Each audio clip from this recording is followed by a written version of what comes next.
All right. Shalom. We'll say first and foremost, all praise, honor, glory, and fear to Yahweh, Hashem, Yahushua, Hashem, Kakadash. Double honors to the apostles and the others, the great millstone who teach and rule well. And peace and salutations to the whole select bros out there that's pushing this word in sincerity and truth during these electrifying and exciting times.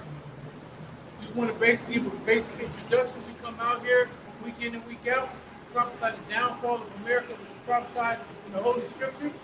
We also are here to try to wake up the elect of our people. 2/3 of our people are asleep and they're going to be destroyed and be judged by Yahweh Shah. 1/3 of the elect is going to receive mercy and receive salvation. And we're out here trying to reach the mercy and the salvation of the 1/3 and the hopeful elect. So we come out here to basically try to wake you up.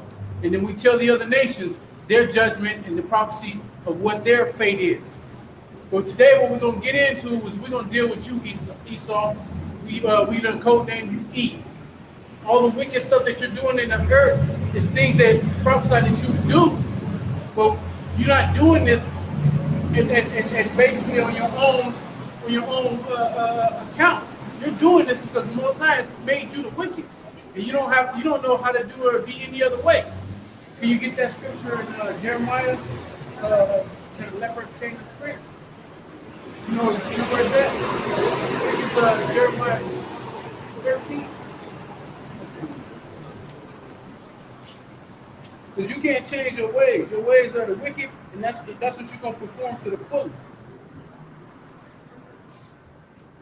Yeah, Jeremiah 13:23, Baba. This is Jeremiah chapter 13, verse 23. Can the Ethiopian change his skin? No, he can't change his skin. His skin is given to him permanently. That's going to be his, unless he bleach it, and that's not natural. Go ahead. It says, can the Ethiopian change his skin, or the leopard his spots? Then may he also do good that are accustomed to do evil. Right. So a leopard is not going to bleach the coat of his hair.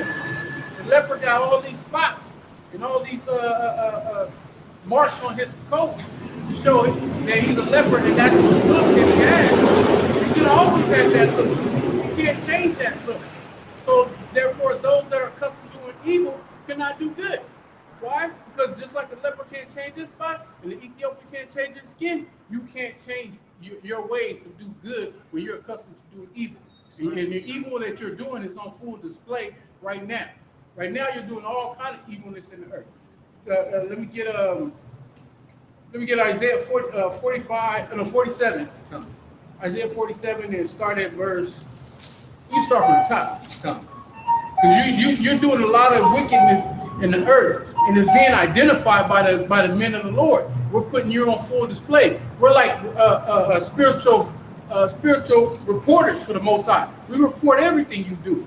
Brothers do videos and expose everything you do. Then you have your own whistleblowers that the scriptures talk about. Your tongue is going to fall back on you. They're going to blow the whistle. And they're going to basically put you out there. Your own kind. Other Edomites are going to expose the things that you're doing. That's right. You got it. This is Isaiah chapter 47, verse 1. Come down and sit in the dust, O virgin daughter of Babylon. Let's talk about America. America's the virgin daughter of Babylon because this land is untouched land. It's a virgin when it comes to war. It's never been invaded. There's never been a war on this soil.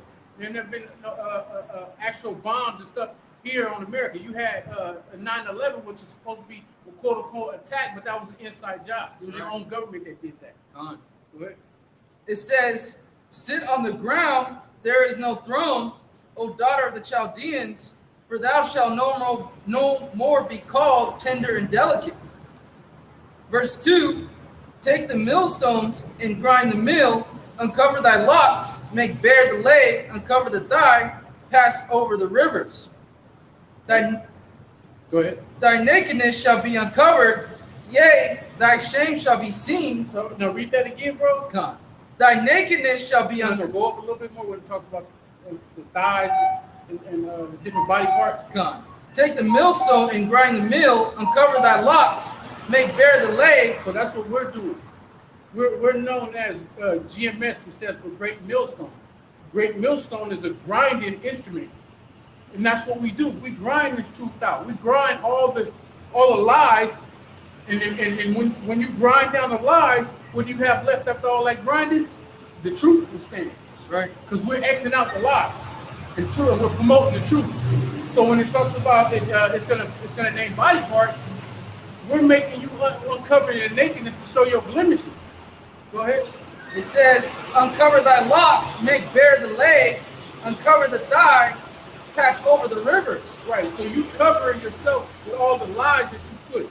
You've been hiding you've been hiding yourself with the lies. You cover your shame with all the lies. And so what we're doing is we're uncovering your nakedness. What does that mean? We're removing the lies and promoting the truth so people can see what it really is. America's known as the harlot, right? So if you got a harlot that's been in bed and been laying with all these people, all these dudes, she's defiled. That's a defiled woman. Just like America, just like Esau. You're defiled. All the lies and stuff that you promote here, especially primarily here in America, because America has some of the dumbest people that sit on the earth. You push that lies and they eat it and they soak it up and they digest it. And then they go out and multiply by pushing the lies that you told them as if it's true. Makes what we do a lot easier because they don't know how to what? People who push the lies that you push, they don't know how to back that lie. They don't know how to prove that lie. We know how to prove that it's a lie and prove what the truth is. Right. Your nakedness is being fully uncovered, meaning that dress is being lifted up, and you can see that her hidden parts, like a woman, if you pull up the dress and you see that's a defiled, she's got a defiled going on in her under her nakedness.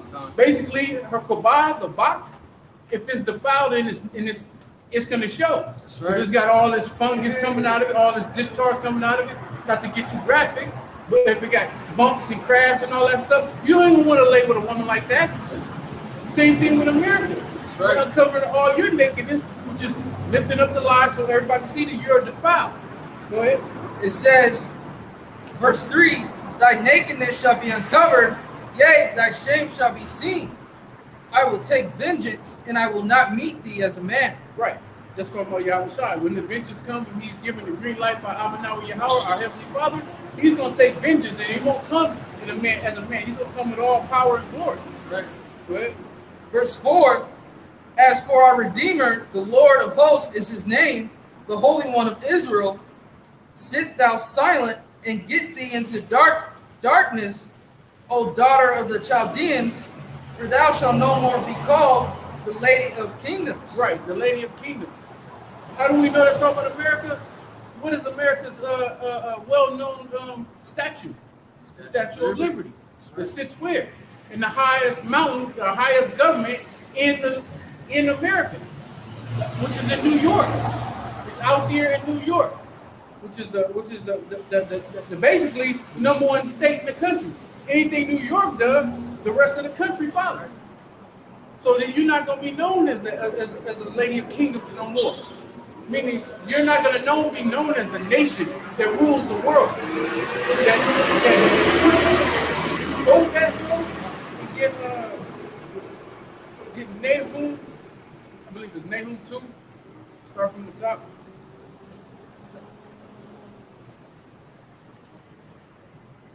Actually, Nahum 3. Nahum 3. 3 and start from the top.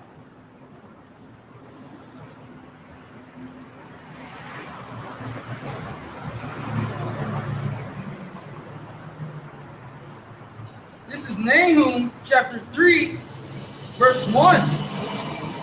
Woe to the bloody city, it is full of lies and robbery, the prey departeth not. Right.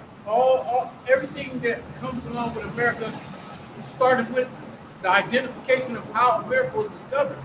It was not discovered by Cristobal Colon, who the world knows as Christopher Columbus. It was being occupied already by the Native Americans and the Seminole Indians. They were already here living and taught them, the so-called pilgrims, how to cultivate the land, how to live during the different seasons. They didn't know how to do all that. What you did is you raided, robbed, and pillaged and took this land from them, and then you casted out the lie of that this is your land.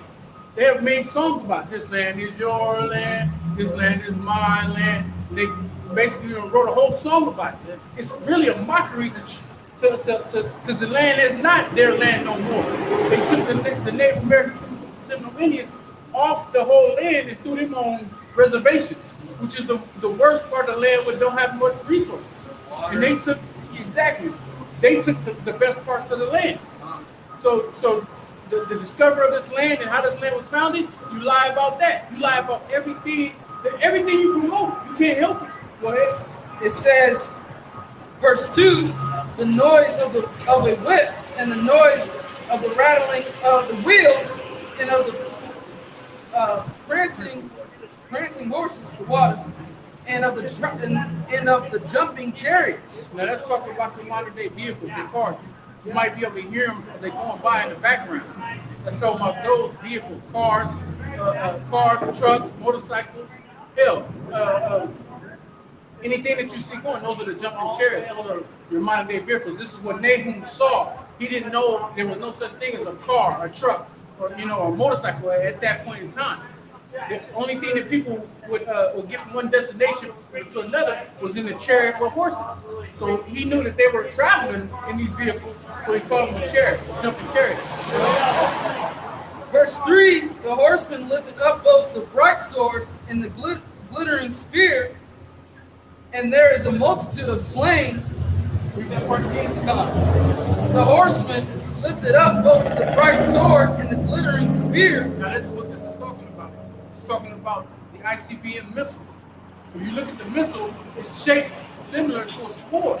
If you take a sword, like I said, Nahum was identifying or illustrating the description as which the vision came to him looking like a sword. And the fire that's behind this sword was looked like glitter to him. So what he did was he described it as a glittering sword or a glittering spear. It says, and there is a multitude of slain. Now another reason why he called it a sword, because during his time,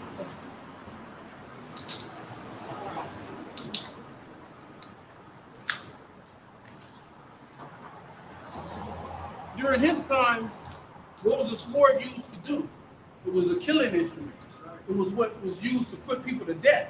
And he saw when those missiles landed, it would put people to death. People would die. So that's another reason why he classified it as a sword. Go ahead. It says, and there is a multitude of slain and a great number of carcasses, and there is none end of their corpse. They stumble upon their corpse. Right. There was no end to it because it's going to kill everybody in the land is numbered amongst the 2/3 of the nation of Israel, and all you other nations that sit here in America is going to be put to death with that glittering sword. That's right. Go ahead. Verse 4, because of the multitude of the whoredoms of the well-favored harlot, the mistress of witchcrafts that selleth nations through her whoredoms and families through her witchcrafts. That's right, and that's what America's all about. Hollywood is a land full of witchcraft. They prey on the music, on the masters of the music. They put spells on the masters of the music. They put spells and they put subliminal messages in the movies. And it's all full of witchcraft because they sacrifice. They do sacrifices. They have what goes on up there in I believe it's Sonoma County. They have the Bohemian Grove where they do rituals. It's all full of witchcraft and sorcery. That's right. Go ahead. Verse 5, behold, I am against thee, saith the Lord of hosts, and I will discover thy skirts upon thy face. That's what that go back to where we was just at. Come. Because he said he's gonna discover your shame. Read that last part, verse 5, and then go back to where we just were. And I will discover thy skirts upon. It's like it. That's what I was saying earlier.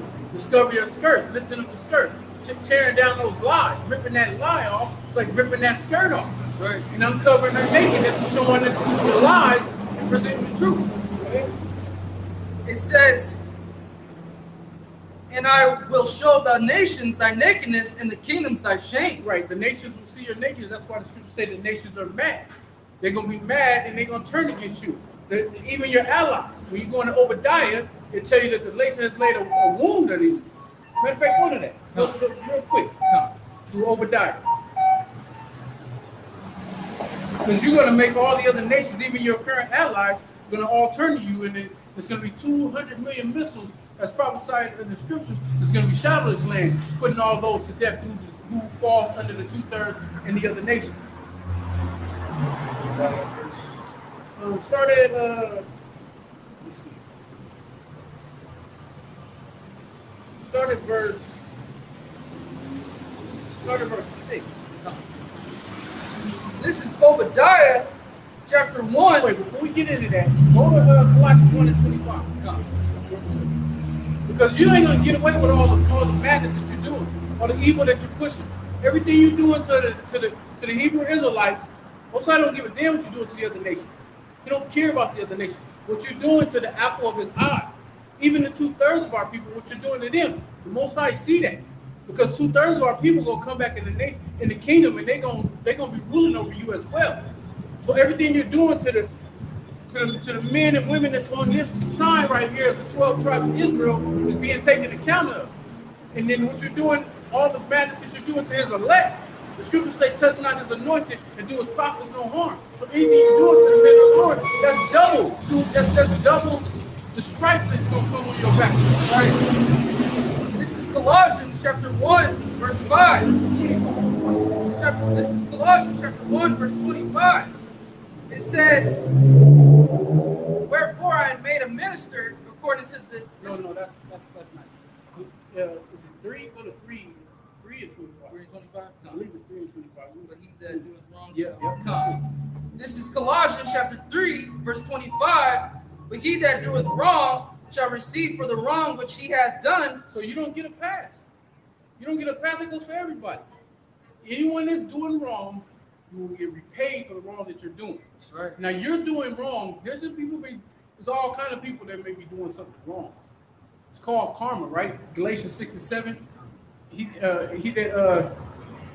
grab it right quick, come in Galatians 6 and 7, you're gonna basically reap what you sow. And then hold that. Finish that Colossians out too. You want to finish that first? Yeah, finish that Colossians out. It says, but he that doeth wrong shall receive for the wrong which he hath done, and there is no respect of persons. Right. The Most High ain't gonna respect the person. He ain't gonna look at you and be like Esau. You think that the Most High is against you because he doesn't allow you to get to the certain heights that you're at and rulership that you've been having for multiple empires. You've been ruling. You've been ruling since the time of the Greeks up until this present day. You're still in rulership. See, that's gonna be taken away from you, and everything you've done, you're gonna be repaid for that. That's right. Ain't no get by or slide by. Ain't no forgiveness for that. The way you're going to be forgiven for that is the Most High is going to put a true judgment on you. He wouldn't be a just power if he let you slide with everything you've done. Come on. You got the Galatians 6 and 7. Galatians. Yeah. So you're doing wrong on the ultimate mass levels. Everything you're doing, the things that you're administrating against the people out there. How you're doing me and the brother was talking about this on the ride over the camp. What you're doing to the Levites, so-called Haitians, who's trying to cross the border over here in Texas. You ride around on horses and whipping them. You know what I'm saying? That's wicked. That's right. You don't have to whip them like that in order to stop them from crossing your borders if that's what you want to do. You can just prevent them. That's all you have to do. These people are just trying to find a better life. So you mean to tell me they can't come into a land that you stole? That's how you got this land. Right. By bloodshed, by great robbing and killing. Right. That's how you got this land. So you came over here to get a better life from where you were at. Right. So you tell me that they can't do it? You're the devil, man. Right. Devil means deceiver. Go ahead, Right. you gotta read it. This is Galatians chapter 6, verse 7. Be not deceived, the Most High is not mocked, for whatsoever a man soweth, that shall he also reap. Right. So you're gonna reap what you sow. That's right. You're no longer gonna be the lady of kingdoms. Because you know why? Because you're gonna be taken down. That's right. Like Paul brought it out when he identified you, the son of perdition, till he be taken out of the way. Well, that day is coming. That's right. Go back to that Isaiah. Isaiah. Yeah, come. Because you ain't gonna be able to, pretty soon, people are waking up on a mass level to your lies. Masses are waking up. Uh, you invented the internet, and the internet's been out, but you never knew that the internet was going to turn around and stab you in the back. That's right. You thought the internet was something that you could throw out there, but it was a frisbee, Come a on. sharp frisbee. What happens with a frisbee? The frisbee comes back. A boomerang. You say frisbee? Yeah, I got you though. Boomerang, that's right. Come. A boomerang comes right back. You throw it out there, you throw it, you think it's just going, and you turn your back, and it came right back and hit your ass in the head. That's right. That's what's going to happen to you. You got it? That was Isaiah 40. Back in Isaiah 47. Yeah, I think we left off at 4 or 5. This is Isaiah chapter 47. This is Isaiah chapter 47, verse 5. Sit thou silent and get thee into darkness, O daughter of the Chaldeans, for thou shalt no more be called Lady of Kingdoms. I was wroth with my people, I have polluted my inheritance, and given them into thine hand. This is one of the major points. The Most High was wroth with his people. Why? Because we've been disobedient children.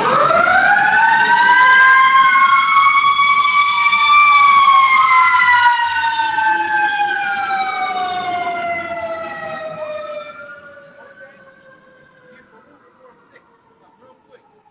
The Most High was wroth with his people because we were disobedient children to him. Not only the 2/3, but the whole nation had been what?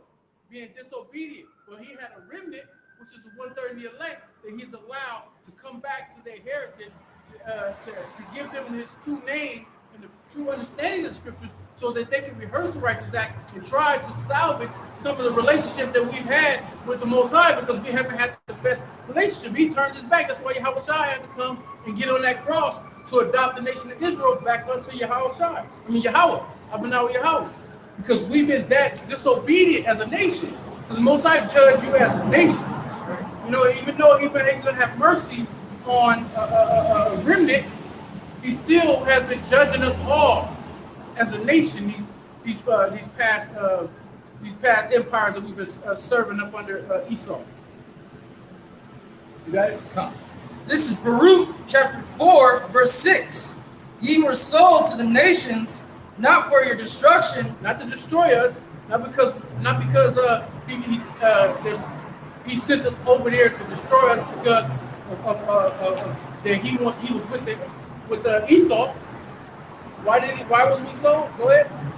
Ye were sold to the nations, not for your destruction, but because you moved the Most High to wrath. Right. We kindled with anger. We lit a fire under our Lord and Savior. You know, Yahweh B'Shem Yahushua. That's why the scriptures say that, you know, our people are smoking his nose. Because why? Because we can't be obedient and do what he said. If we were all just turn and face the east and pray to Yahweh B'Shem Yahushua to get us out of this condition, and we start to follow law, statutes, commandments, he would have been delivered us and gave us a kingdom. Right. But he won't do that because 2/3 of our people, they're not wired that way. They're uploaded to wickedness, and 1/3 of the elect, Most High has downloaded righteousness into them. That's right. So that they can what? Try their best, put their best foot forward to try to please the Most High. Come on. So we can go back to what it was in Isaiah 47. Come. We're gonna do some jumping. We're gonna be getting them precepts. Come. This is Isaiah chapter 47, verse 6. I was wroth with my people, I have polluted my inheritance, and given them into thine hand. Thou didst show them no mercy. You didn't show us no mercy. Go ahead. Upon the ancient hast thou very heavily laid the yoke. You very heavily laid thy yoke upon his chosen people. Meaning you have put harsh judgments on our people. We just looking at brother posted in the chat. There was 2 individuals in the state of Florida. I forget what county it was. They had the exact profile, exact same profile. They were the same age, 20. No, I think the Edomite was 19 and the Jake was 21. They both had one prior offense, and they both were caught doing a robbery, right? The Edomite was given this judge. Edomite judge gave the Edomite suspect or convicted.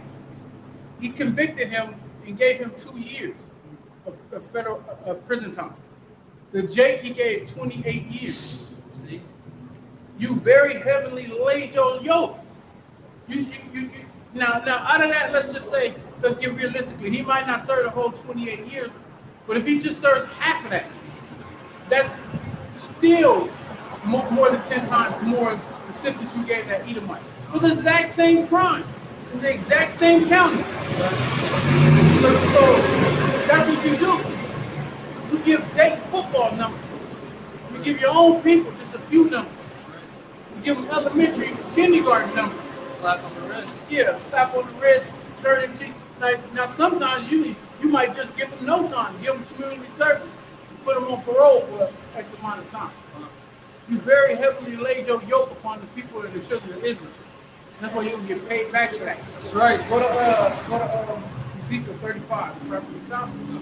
We're gonna read to like the 5th. We can't wait for the time when the Mosai start flipping these curses and putting them on you, and he's already started. That's right. You're starting to catch hell in the ways that we would catch hell. That's right. Because we're in a transformation period. The Mosai is transforming from the left hand side attacking us. Now he still attacks us, but he's attacking you too. Because it's a transformation between the Mosai putting them curses on from us to you. That's right. Which means it's coming to a time that our iniquity is coming to an end, and the Mosai is going to deliver us. That's right. But it's been a time that our iniquity was coming to an end, and you still kept putting hell on our people. Go ahead. This is Ezekiel chapter 35, verse 1. Moreover, the word of the Lord came unto me, saying, Son of man, set thy face against Mount Seir, and prophesy against it. Mount Seir was an area in ancient biblical times where Edomites were. So that represents you too right now. In America to be known as the modern day Mount Seir, because why? Because you rule in this. Go ahead. It says, and prophesy against it, and say unto it, Thus saith the Lord God, Behold, O Mount Seir, I am against thee, and I will stretch out my hand against thee, and I will make thee most desolate. So you Edomites, the Mosai is against you. He's totally against you. He's going to stretch out his hand against you to touch you. Go ahead. Verse 4, I will lay thy cities waste, and thou shalt be desolate, and thou shalt know that I am the Lord. Because thou hast had a perpetual hatred, and hast shed the blood of thy children, and hast shed the blood of the children of Israel by the force of the sword in the time of their calamity, in the time that their iniquity had an end. Therefore, as I live, saith the Lord God, I will prepare thee unto blood, and blood shall pursue thee. That's right. So do a quick recap. Mosai said at the time our iniquity had an end, you still was putting our people on the chop block up until this day. Matter of fact, hold that and get Baruch 3 and 8. Because we're still under slavery under you. We're still serving under you. We're still catching hell from you. It ain't changed.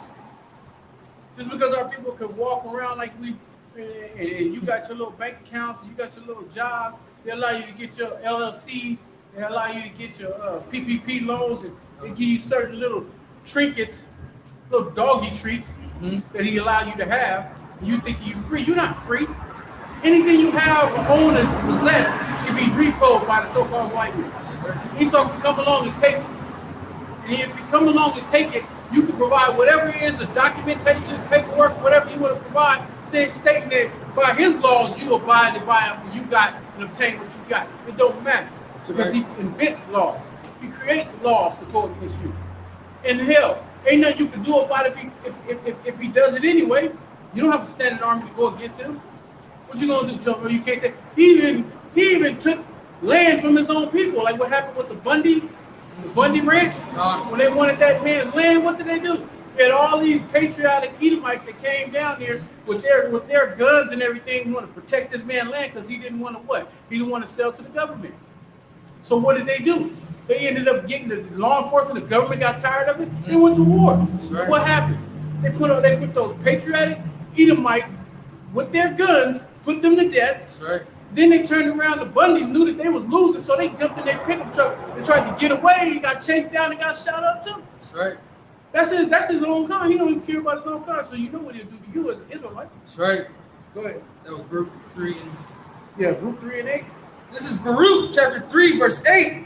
Behold, we are yet this day in our captivity, where thou hast scattered us for a reproach and a curse, and to be subject to payments. Subject to payment. So we're slaves, but we got to pay to be a slave. He's got payments on you. He and Bith, matter of fact, get Isaiah 10 and 1. And get and after that get Daniel's 8:25. What you do is you just invent stuff on the fly. You know what we're gonna do for this? Like for instance, you had a law here in the state of California that anybody that was a American citizen and you was a citizen of the state of California, that you can have your firearm to protect you. It used to be a point where you could take your firearm, like you go into a federal building, a courthouse, or something of that nature. You could go in there with your firearm, and you didn't have to put it down and check it like you got to put all your medals and stuff out of your pocket and send it through the machine and then get it back. And if there's a knife or anything sharp or anything that they feel deemed as a weapon, if they keep that and you can't get it, you should be able to walk through there with your machine gun, shotgun, whatever you had. And it was all fine and dandy till you had a group of Israelites that went by the name of the Black Panthers. And what they started doing is exercising the rights that's supposed to be provided for every California citizen. They started going up in there, and they weren't just going up in there with flashing guns and stuff. They were going in there demanding that certain things be given to the so-called black community. Right. They wanted these laws, and they would go in the books, and they would read certain things. Okay, this program is this is going to these white communities. You know what? It needs to be going over here. They was going in there barking at and pushing for what? The equality and laws be extended over to the black communities. All in the while, they was going through their own black communities, removing drug dealers and providing food for people. Right. And they had a round-the-clock protection line on the corners of them, stopping the drug dealers from selling drugs and stuff. Esau saw, oh, you trying to clean your community up? You want shit provide you? Oh, no, we're taking these guns out of these things. They passed a law on the fly. That's right. So now you can't do any of that stuff in the state of California. That was due to the Black Panthers. That's right. Black Panthers changed those laws for you. And they couldn't just pass that law on African Americans. It had to be passed on everybody. Right. And that's what they did. They didn't care. As long as we don't give a damn who rights we infringe on by passing this law. We don't care if we take rights and liberties away from our own kind, as long as these Negroes can't have it. And that's exactly what they did. Go ahead. This is Isaiah chapter 10, verse 1. Woe unto them that decree unrighteous decrees in that right grievousness which they have prescribed. Right. You write these unrighteous decrees. Prescribe grievous that you have prescribed, and you get that in I believe it's Job 13 and 4. Let me do a fact check real quick. Come. Speak for a second. You know, like the brother was going into, Esau was basically made the slave plantation bigger. You're not free. You just made the plantation bigger, which, yeah, you're able to go to certain places, but when it comes down to it, everything you have from your car to your house, you don't own it. It's Job 13 and 4. No. So you prescribe these unrighteous decrees so that you can get an advantage over the Israelites, so that they be at a disadvantage under you. This is Job chapter 13. Verse 4, but ye are forgers of lies, ye are all physicians of no value. Now that's twofold. It goes into what they push in the medical field, but that also covers everything you do. You're forgers of lies. Right. You're physicians of no value. A physician is supposed to be a healer. So you don't put out any type of healing to especially to you Israelites. Because what needs healing? The ghetto, the hoods, the projects, project housing. They living in roach-infested, rat-infested project housing. While the low-budget Edomite communities, they're not under those conditions. Right. It's you, Jakes, you Israelites are under conditions. You're not healing the people of those type of conditions.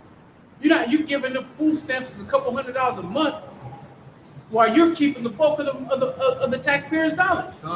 And you putting it, you hiding it through the budget, but the budget is at your disposal, and you control where the money gets put towards what regard from the budget to what programs.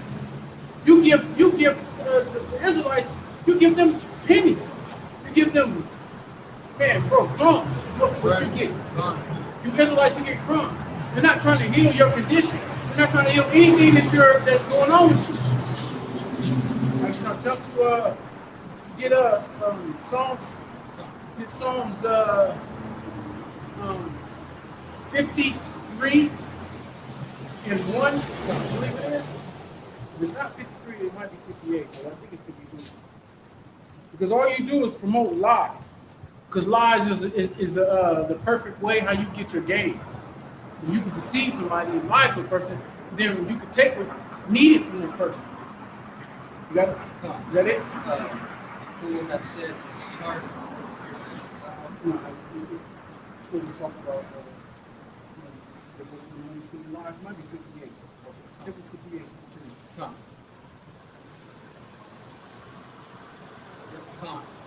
This is Psalm chapter 58, verse 3. The wicked are estranged from the womb. They go astray as soon as they be born, speaking lies. So as soon as you're born as an Edomite, you speak lies. So by the time you get into a power seat or a power position, like made it to be a senator, made it to be a congressman, made it to be a president, all you push is lies. That's why the scriptures say you're forgers of lies, right? Physicians of no value. And you're not to be trusted. In the Apocrypha, it tells you never trust thine enemy. Because as iron rusted, so does his wickedness. So the wickedness will happen. Because iron will always rust. That's right. As long as there's moist in the earth, iron will rust. So as long as there's Edomites in the earth, they will be wicked. So what did we finish up in Ezekiel 35? It's like I got to do it. Oh, he can 35.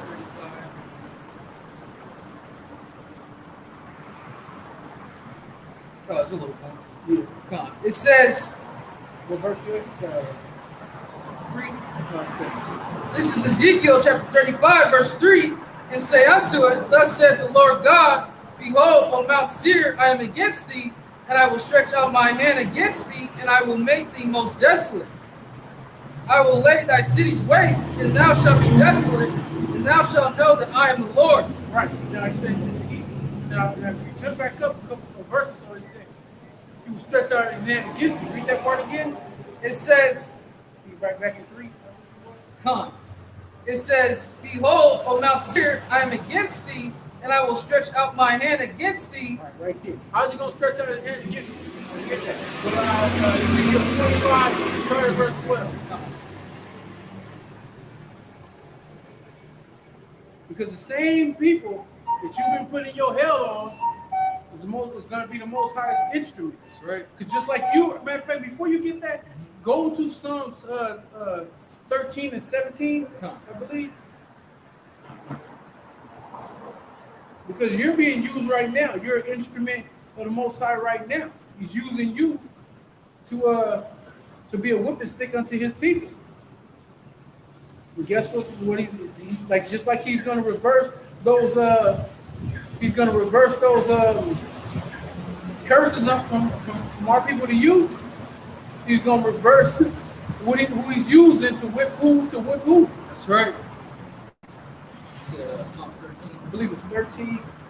It's 17.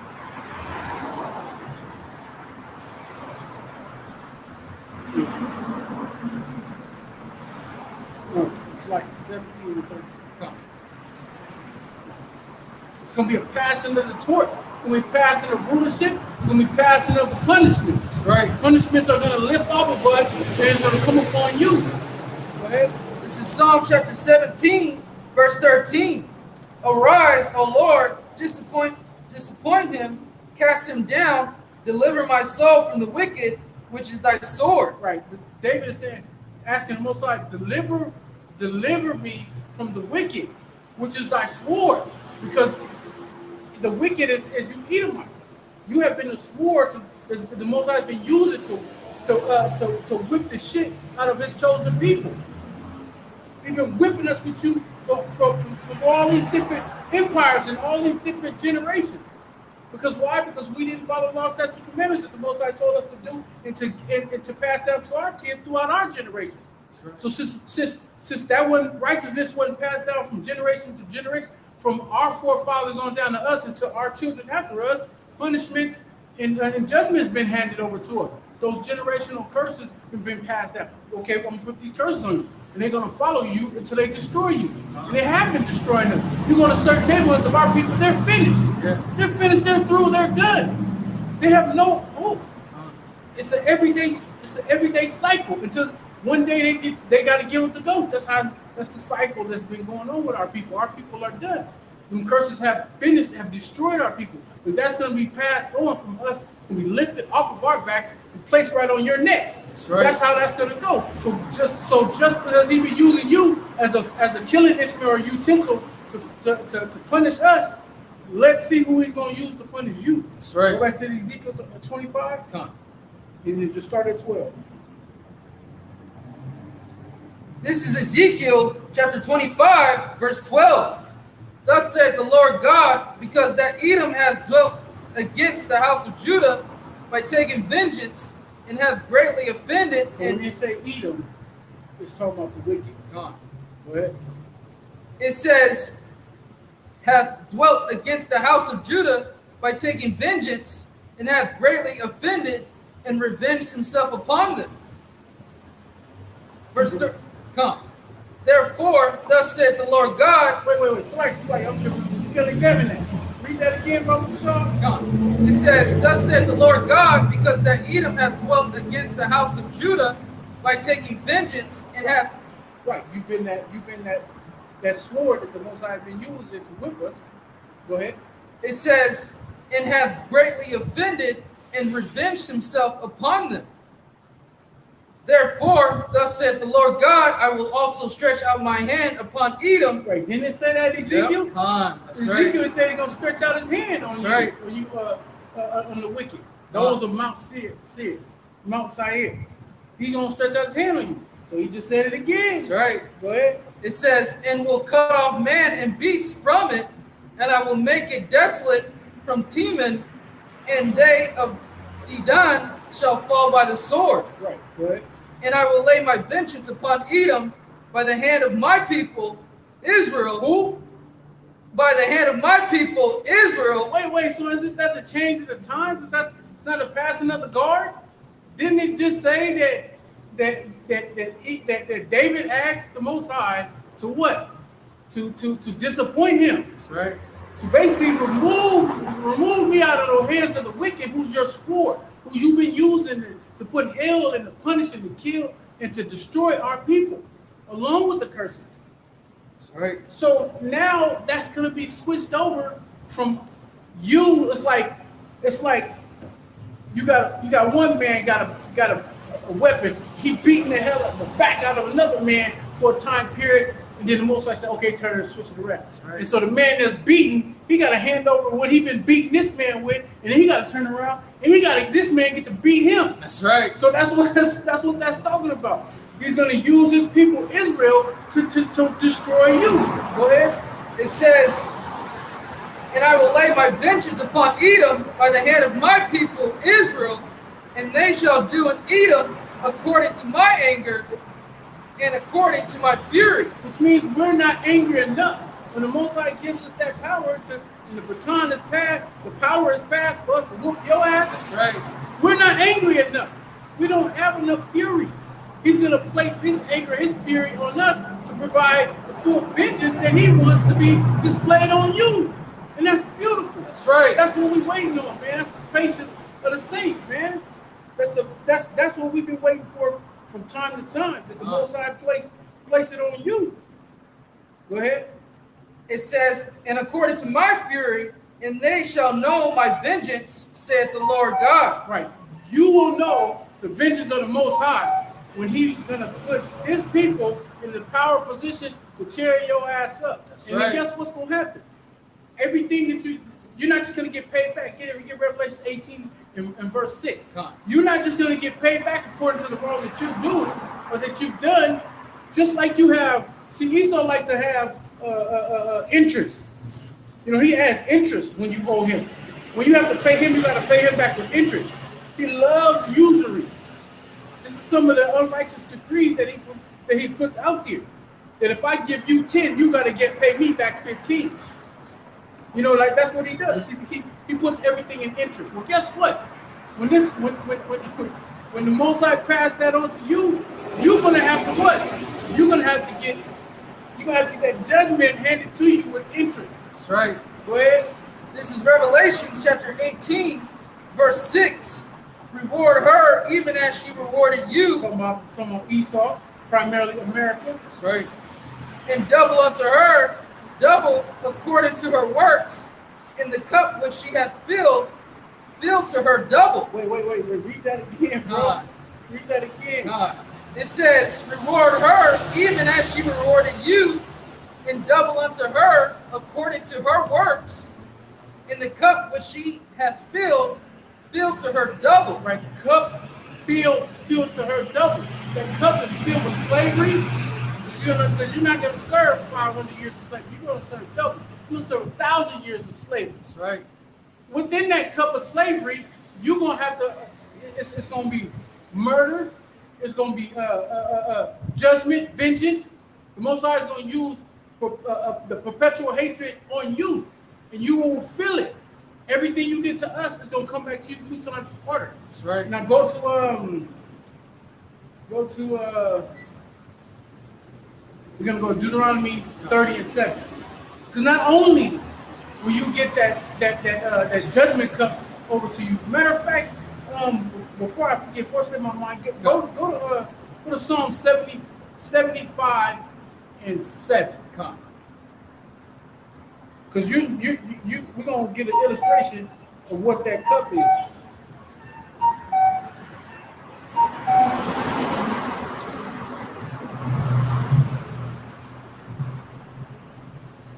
This is Psalms chapter 75, verse 7.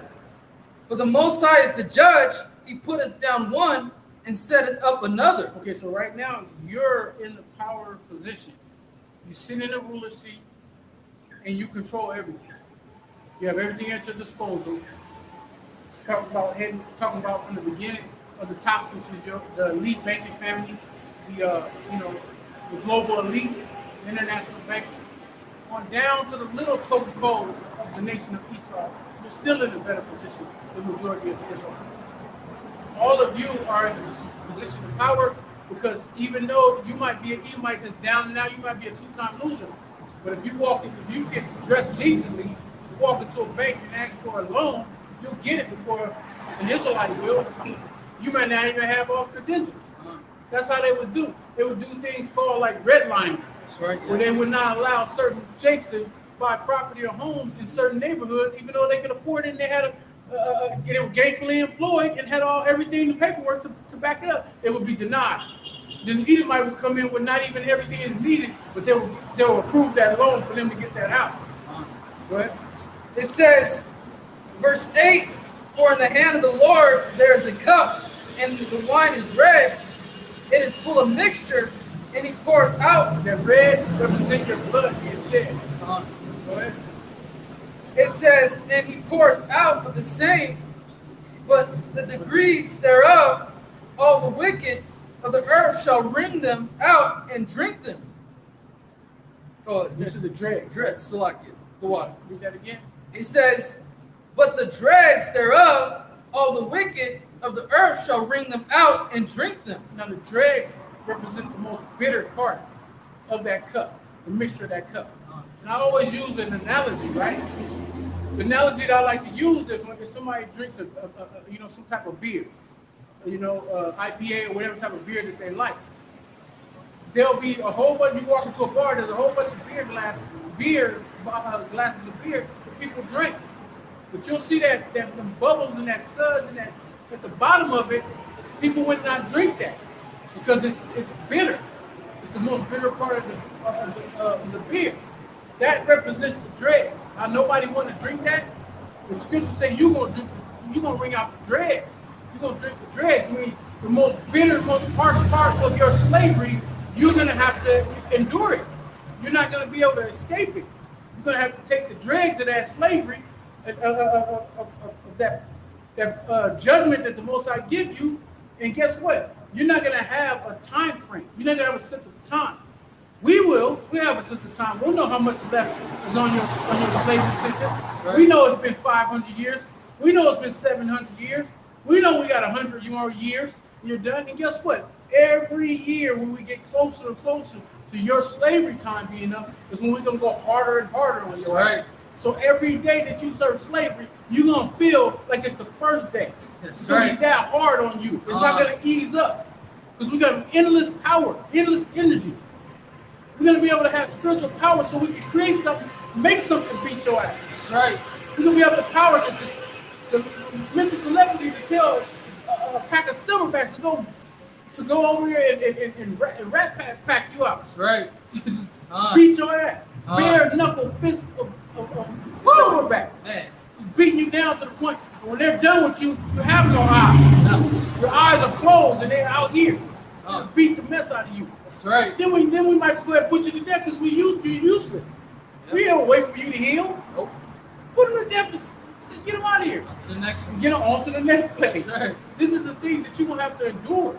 The most bitterest part of your slavery, and it's gonna feel like it's never gonna end to you, because that's how we felt. We didn't have no hope. Now you finished that, right? Finish verse 8. It says, "And he poureth out of the same, but the dregs thereof, all the wicked of the earth shall wring them out and drink them." You're gonna wring them out and drink them. The most bitter harshness of your slavery sentence, you're gonna have to endure it. That's right. And you're not gonna know when it's over. And guess what? When it's over, it's not over. Right. Because you're gonna be rounded up, and we're gonna have a barbecue, and you're gonna be the logs of the barbecue. Right. You're gonna be what's put on fire. That's right. You're gonna be put to death by burning. The whole nation of Edom stinks. Yep. Now jump to Deuteronomy 30, verse 7.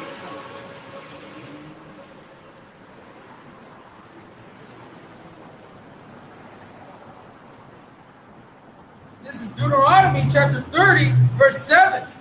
"And the Lord thy God will put all these curses upon thine enemies, and on them that hate thee, which persecute thee." All right, now we're gonna read that again, but jump to Deuteronomy 28 and verse 1.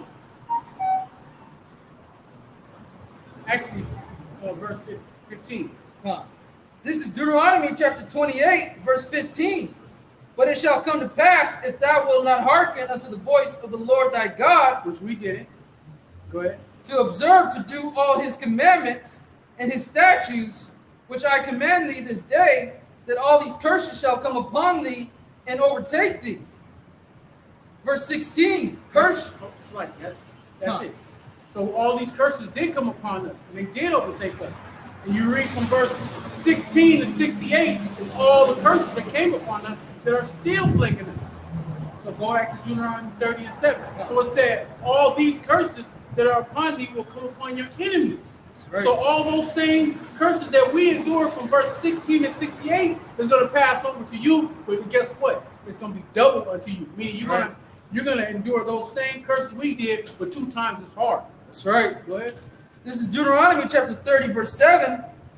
"And the Lord thy God will put all these curses upon thy enemies, and on them that hate thee, which persecute thee. And thou shalt return and obey the voice of the Lord, and do all his commandments, which I command thee this day." Now, it's telling you that we're going to have those curses taken off of us, put on our enemies. And then read that next verse again. Verse 8. And it says, "And thou shalt return and obey the voice of the Lord, and do all his commandments, which I command thee this day." Right. Now we as Israelites are going to return unto our power, because we're going to be in the kingdom, and we're going to have what? Remove that heart, that stony heart, and give it a heart of flesh to keep the law, statutes, and commandments perfectly. We won't sin, so we return to our power. That's why we'll receive the blessings that are given in Deuteronomy 1 through 14. Those are the blessings. When you read verse 1, it tells you if you would obey the Most High, then all these blessings will come upon us and we'll be put on high. That's going to come in the kingdom. We'll get that. Well, as of right now, we're finishing out the last term of our slavery sentence and all the curses that are on us. And we're waiting for Yahushua to come to place those curses fully on the back of our enemies. And that ain't just talking about just Esau and Edomite. That's talking about all you other nations. All other 17 other nations. Go to Zechariah 1 and verse 15. All you other nations, you played a part of it. When you read in the gospel and the scriptures talk about the dogs have licked their wounds, that's you other nations that have been you made a tumult. When you read in Psalms 83, you made a tumult with Esau to cut the nation of Israel off from being a nation. So you go around knowing that we're the chosen people, but you benefit off of us. You're in our neighborhoods, and you got your stores. They own what? The liquor stores. They own the bodegas. They own the markets. They own the gas stations. They own the beauty supply stores. They own the Chinese food restaurants. They own everything that's being operated throughout the hoods and ghettos. They own. That's our communities, and we don't even own it. These other nations own it, so you benefit off of it. And our people come into your stores, and you treat us like criminals. When our people are in there to spend their hard-earned money. But you want to Seahawk us. You want to watch us like a Seahawk, making sure we ain't stealing some of your little, some that you got in there. Some watered down drinks and stuff like that. It's a bunch of mad secondhand bullshit. Shit that ain't even quality that you selling our people. But you want to make sure the Israelite woman ain't stealing some shampoo or something that she want to put on her freaking head. Yeah. You want to run through and check her feel behind her baby and want to check all her strollers and see what she's stealing. When she come your damn, she come and spend money in your shop every day. Jake in the hoods is a rotating. Like I said, Jake ain't got no hope. Jake is destroyed. It's the same cycle every day. Jake might go to the corner store 3-4 times in one day. It's just continual process of what they do. You got that? Zechariah chapter 1. I believe it's verse 15. This is Zechariah chapter 1, verse 15. And I am very sore displeased with the heathen that are at ease, for I was but a little displeased, and they helped for the affliction. You helped for the affliction. You helped the so-called white man, like the scripture said, when the time of our iniquity had an end. You also helped them for the affliction on our people. You putting hell on our people every day in our own neighborhood. It's you. It's you. You're doing this to our people. You got a man named Mike Brown that got gunned down with his hands up, bullet holes in his armpits. Why did this happen? Because he went into a corner store and the heathen called the Esau on him behind some whatever the situation. That was a judgment by the Most High, but it's you who he used to manifest that judgment. And you do that to our people all the time. You call the authorities on our people. And I done seen it firsthand. Jake come in there, Jake might come to you all the freaking time. Every week, every couple times of the day, then Jake come in there, he might be short 80 cents or short for something. You won't let him slide. You'll take something away so he can't buy everything. Knowing damn well he done spent so much money in there. They come in there with their food stamp. Through certain neighborhoods, in certain communities where Jake is located, the grocery stores are so far out. Jake ain't got whips like that. Jake don't have no cars and stuff like that. They got to hustle up a ride to the store. So if they can't get a ride to the store, they can't get away to the actual grocery market. Then they got to do what? They got to go to the corner market. They got to go to the corner market. They got to go to Family Dollar, Dollar General. They got to go to Dollar Tree, and stuff like that. 7-Eleven, just to get something to eat on there. They go in here and they spending their food stamps. Food stamps is government money. So Jake is spending money up in there, but you still don't want to cut Jake a break. You help forward an affliction of our people, which is why when Esau got to wring out that dregs of that cup and that 1,000 years of slavery, like the scriptures say, guess who's gonna be joining him? He ain't gonna be by himself. Matter of fact, go to that Psalms 83. Come. Because you done initiated yourself in that judgment too. That's right. Because we done served slavery under all you nations. And all you nations have played a part in keeping us down and out. So, and not revealing to us, our people, who we are, and treating our people. You're supposed to treat our people like royalty. That's right. Because no matter what, our people are still above you. We're just in a shameful state to the Most High. The Most High is pissed and mad at our people. But you're not. But guess what? He ain't mad enough to extend none of the royalties that's going to be handed down to the nation of Israel and to you other nations. You ain't playing no part in it. You're going to be slaves. You're going to be given a plot of land. You're going to pay tribute to us. You're going to give us all the best of everything you have. That's right. That's 85. Psalms 83. Start from 1. This is Psalms chapter 83, verse 1. Keep now not thou silence, O God, hold not thy peace, and be not still, O God. For lo, thy enemies make a tumult, and they that hate thee have lifted up the head. Yeah, so our enemies, or you other nations, starting with the head of you other nations, is Esau. But it also extends to you other nations too. All you other nations that are not part of the 12 tribes of Israel, you are our enemies. Go ahead. Verse 3, it says, they have taken crafty counsel against thy people and consulted against thy hidden ones. Right, so all these nations and the leaders of these nations have made an agreement, and they've gotten at a round table with Esau and said, listen, we'll give you this, and that. We'll give you benefits. You come to this country, we'll give you loans. The other nations, it's on the books that the Esau owes the Israelites, primarily descendants of slaves, which would primarily be Southern Kingdom. But some Northern Kingdom is part of that. They part of that. A lot of Southern Kingdom look like Northern Kingdom.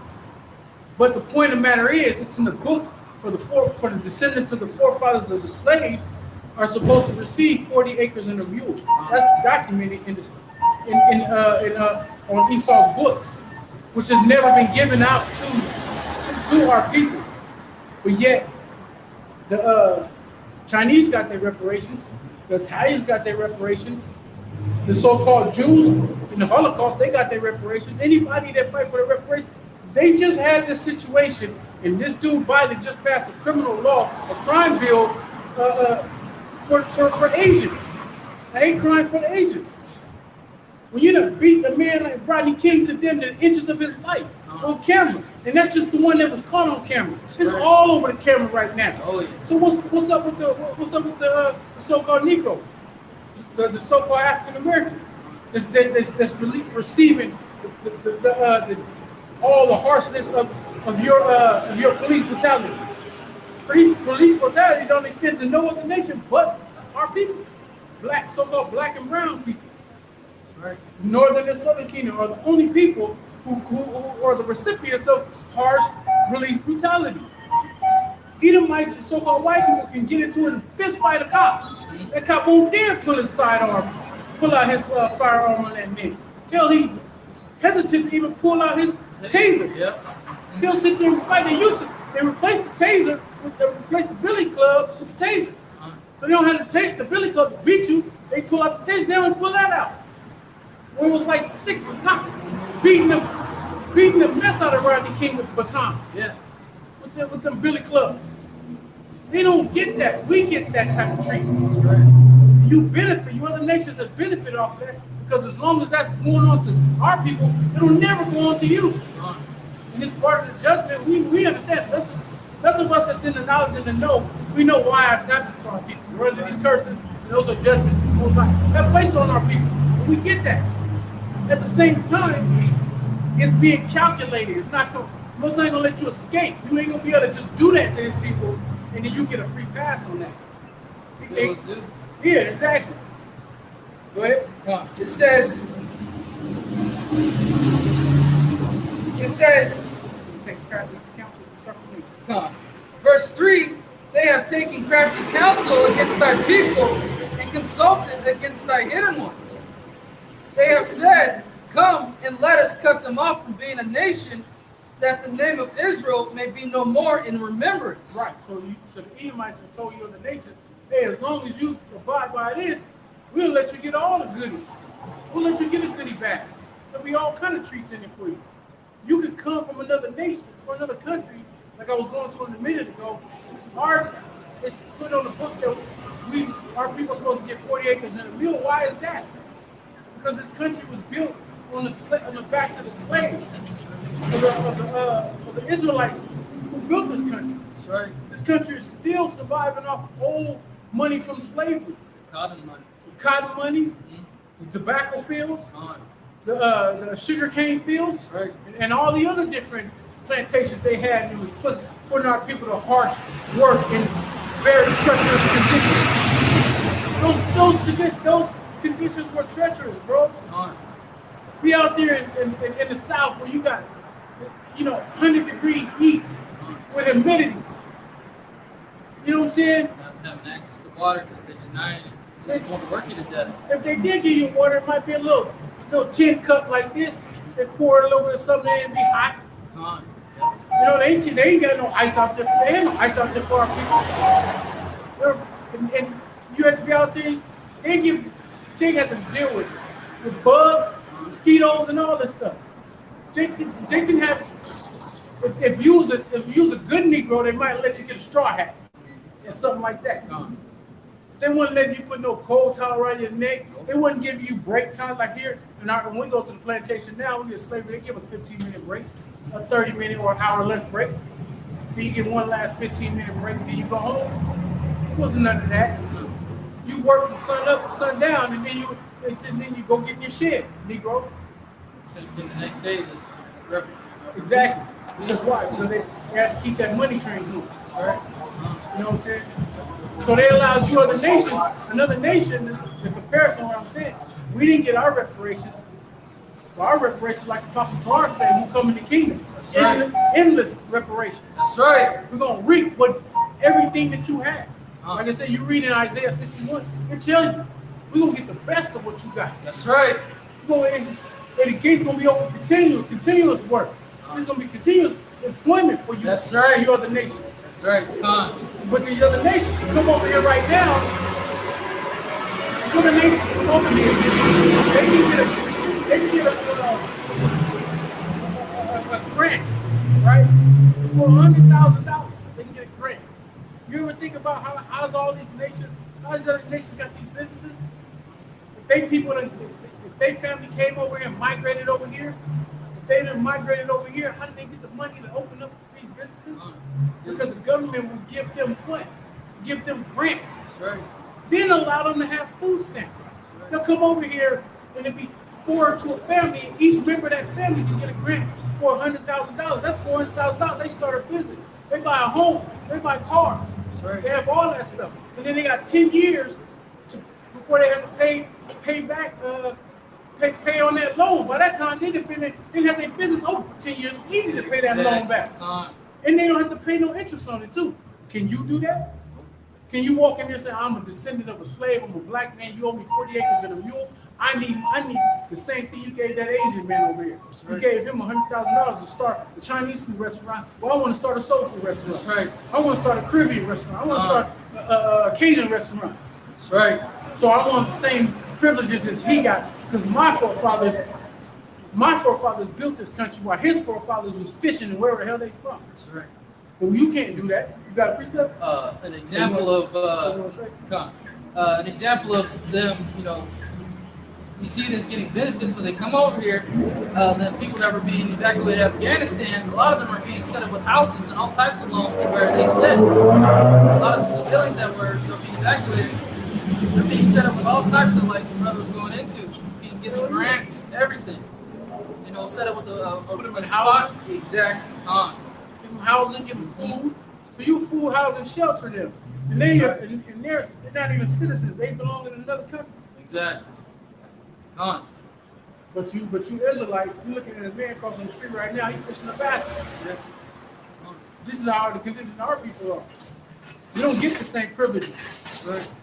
because they made that tomo with Esau to keep us down and treat us the way they treat us. You walk into their freaking business and you want something, you ask a question, they don't really half-ass want to answer your question. They want to get smart with you. They want to roll their eyes. Something they might just ignore you till you like, hey man, you hear me talking to you? Yeah. Like this is how they treat us. But you in our business. Like when that whole situation went down a couple years ago, where you had that I think this was in Milwaukee. Now, this is before all the George Floyd and all that stuff happened. You had a sister that was recording how these so-called Asian was treating her in a beauty supply store, and he kept saying that you stealing, and he would search through her shit, and he didn't find nothing, but he kept choosing her, and she got into it with him, and he kind of like muscled her. Yeah. You know, was it? Wait. I might have the story mixed up. Might have been that nail shop. One of those situations. Yeah. And so you had this so-called black militia group. I don't know if it was Panthers or who it was, but they went in there and shut that damn place down. They went in there about 6-7 deep. They had their firearms on them. They didn't pull their firearms, but they had their firearms on them. They was there to muscle. Yeah. They was there to use bare hands, beat them dudes' ass. They said, and you close it down right now. Yeah. He made them close their shop. Close their shop, turn up. We open till we close, sign on, lock your doors. It was like 1 something in the afternoon. Yeah. Make them shut their shit down and close up. And then they put like 2 men on patrol in front of their business. And then didn't let them reopen. And then the next day, they had those men, because you ain't gonna be able to legally make these people close. Yeah. They can get Esau involved and permits will be shown, and Esau will tell you, oh no, you can't prevent them from opening. So they the next day, couple days they let them open, but they had two men standing on each side of the entrance of that door. Any Jake that came up to go shopping, and oh no, sister, you can't, don't go shop here. There's a shop down the street. Tell them to go over there, go shop with our people. That's what they do. They hit them goddamn, they hit them heathens where it hurt their pockets. Right. Stop people from coming up in there. And that's how it should be. If you ask me, you shouldn't be treating our people like that. And our people spending their hard-earned money in your store. But you don't live in those damn neighborhoods. You live in the freaking suburbs. Oh yeah. You live in a whole other probably in a whole other county, a whole other community. You don't understand the struggle in the same community as the people that you're getting your benefits off of. Time they want to show up in our communities as heathens when they want to make money. Yep. You got something? Let's finish Psalm chapter 80. That's the point on that. Okay. So we go to let's switch up gears. We went on to Esau. So let's get on 2/3 of our people. Go to Wisdom of Solomon, chapter 14, and start at verse 8. Come.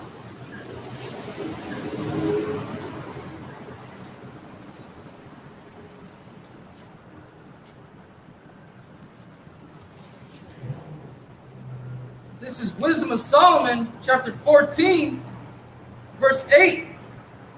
But that which is made with the hands is cursed, as well it as he that made it. He because he made it, and it because being corruptible, it was called God. So now let's think about what that's talking about. Let's talk about idolatry. Let's talk about idols. And who does the most? Who is in the most is into idols? The Israelites. Right. You push these idols. It's primarily the northern kingdom. You make everything an idol. Somebody get killed on the side of the street. The next day, you don't know, you only know somebody died there because it's all kind of candles and bears and all kind of rosary beads, all this stuff that you done put out there, put up signs and all this, and put up a cross up there, a little mini cross and all that stuff. You done took all your idolization and put it out there, and that's how somebody knows somebody must have died right there. Because our people are, it's to tell you, evil is joined us to idols. Our people make anything freaking idol, man. people get a freaking stone and put it in a medallion. Next you know they worshiping it. Praying to it, everything. Exactly. Go ahead. It says,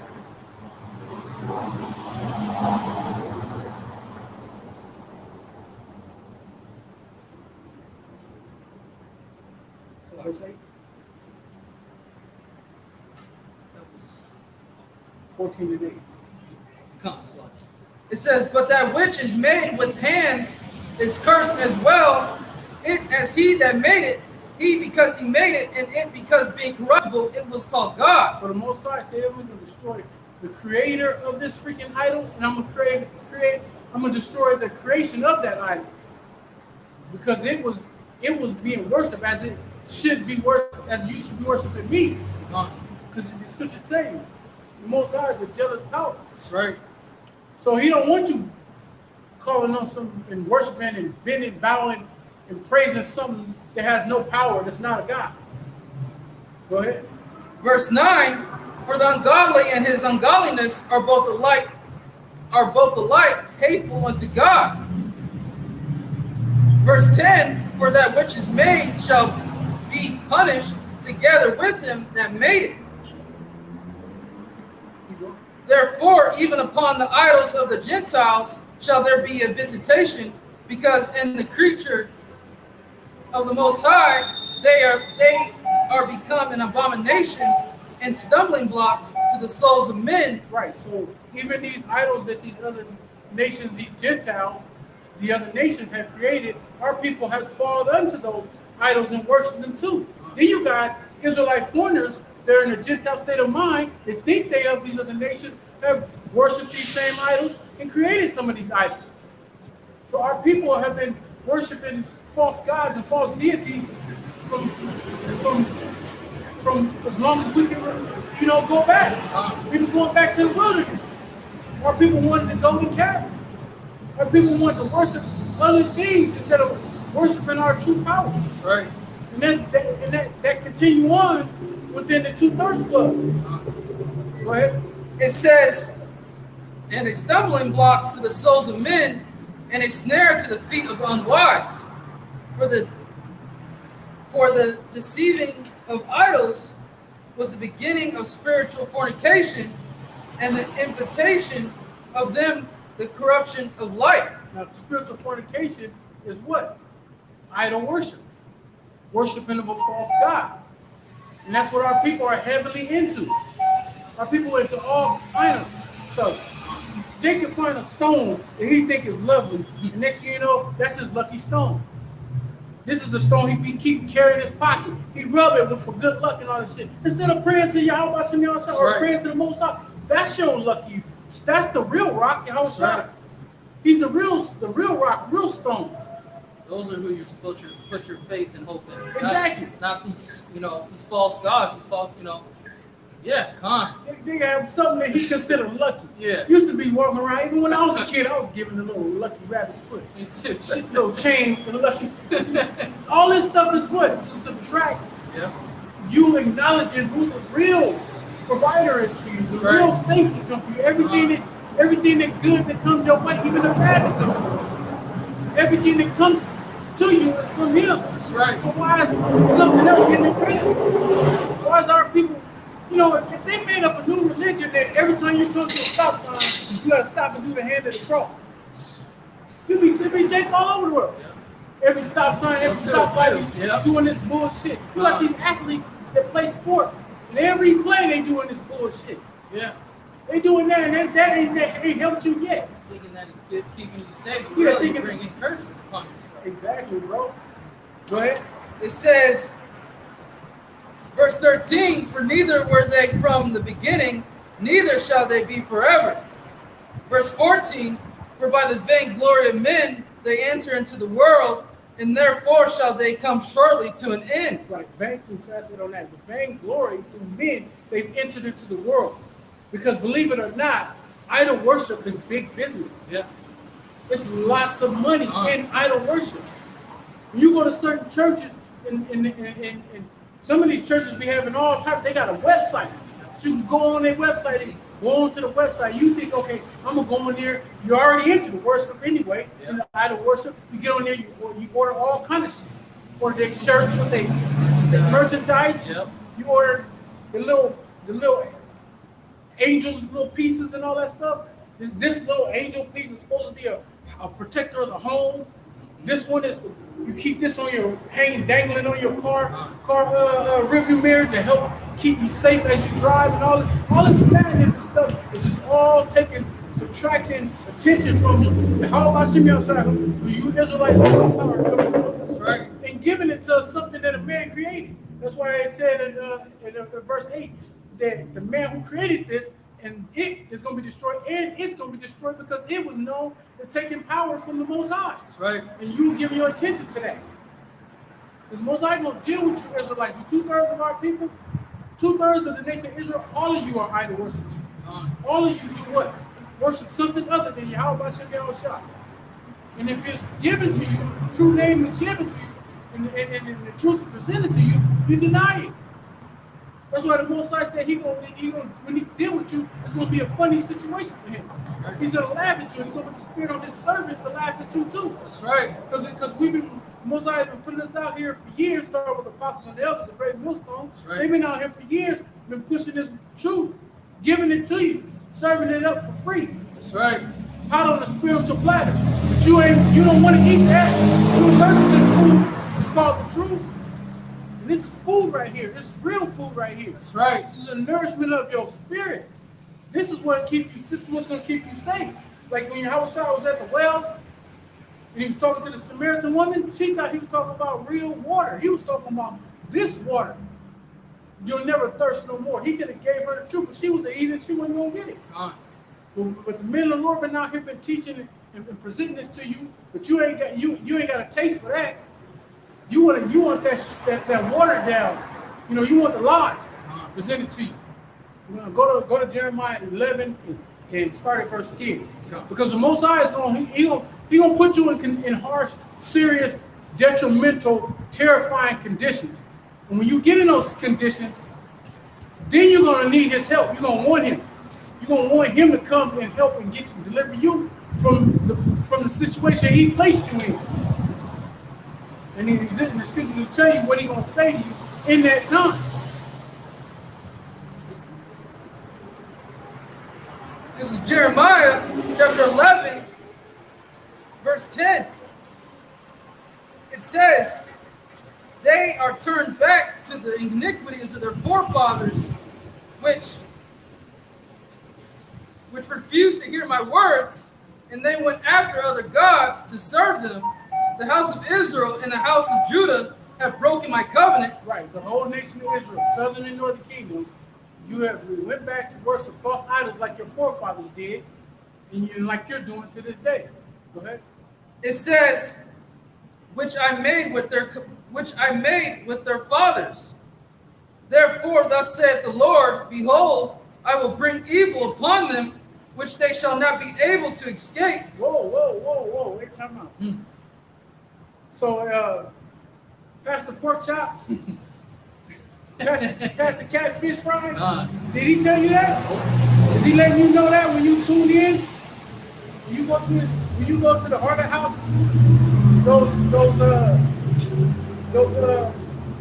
those Heart of Houses that you play in the churches, when you get up on that pulpit, does he tell you that the Most High gonna bring evil? That's right. He's gonna bring this evil upon our people. First of all, they don't even tell you who you are.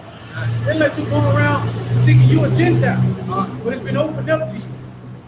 And he opened it up to the Gentiles, not knowing that those Gentiles and those Israelites are the same people. That's right. So when you're not being told this, when this evil comes, that's why the scripture say he shall come as a thief in the night. Because you have no idea. You don't know what to look for. You ain't been given a sign, even though it's in there. But that's why the scriptures say, blessed is he who read it. That's right. Because if you will read, you will know the prophecies that are going to be at hand. And if you listen to the men of the Lord that's been breaking down these scriptures in their true manner, but no, you want to dial in. If you get lazy that Sunday morning, you don't want to go to church, they got an online link. So you can click online and watch the service live. They live streaming. And then they got a button where you can press donate. Yep. You want to pay your tithes for that day. You ain't got to get out of bed. You can worship false gods right there in the comfort of your bed. Go ahead. It says, therefore, thus saith the Lord, behold, I will bring evil upon them, which they shall not be able to escape. And though they shall cry unto me, I will not hearken unto them.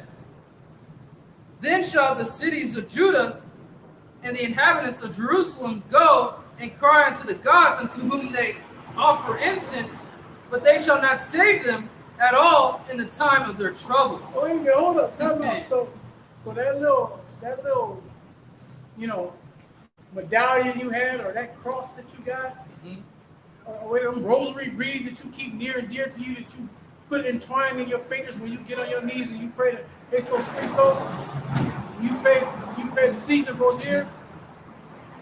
Wait a minute, you tell me that ain't gonna help you? Everything you put your faith in, your belief in, read that again, bro. It says, then shall the cities of Judah and the inhabitants of Jerusalem go and cry unto the gods unto whom they offer incense, but they shall not save them at all in the time of their trouble. Right, so what you worshiping then? If ain't no salvation in that, ain't no power in that, ain't no help, ain't no refuge in that. Scriptures talk about the Most High being a refuge, for in your time of need. Matter of fact, hold that and get Proverbs 18 and 10. These false gods are going to fail people in those days.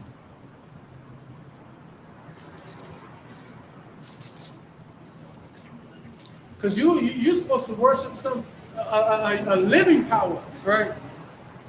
You're not supposed to worship a dead power with no a dead idol that has no power. That's right. You got it, bro. This is Proverbs chapter 18, verse 10. The name of the Lord is a strong tower. The righteous runneth into it, and it is safe. Right, the righteous run into it and are safe. So if you don't have the true name of Yahweh Ba'Shem Yahushua, and let's get something squared away. Just because you may know that the name is Yahweh Ba'Shem Yahushua, you got to be given access to that name. That's right. You can't just know it. You can't just call upon it. He's only going to give access to those that are members of the 1/3 in his elect. Because why? They have faith with works. Most High has given them the faith and the belief of that name. That's right. The unbreakable, undeniable faith and belief in that name. It tells you in Ephesians 2 and 8, that's a gift. Faith is a gift. That's right. So just because you know the name, you ain't got the faith in the name. Why? Because you ain't been worshiping that name. You ain't been calling on that name. You ain't been building a relationship to believe upon that name. You don't know the power in that name because you did not call upon that name in times that you needed, and the Most High showed you it was there for you, and then you know it. You know what? This is the name. That's right. He has to give that to you. That's a gift of faith that he has to give for you to be able to what? Believe and call upon that name. Knowing the name is not good enough. What do you have to access that name? What have you been doing to show the Most High that he should give and grant you full access to that name? That's right. You can't just activate that name because you know it. You can't just all your life been calling on Jesus and God, Most High and Christ. Then all of a sudden you in some jam and you calling them names and they don't work. Then you want to fumble through your memory bank like, what's the name of those guys? Yahweh.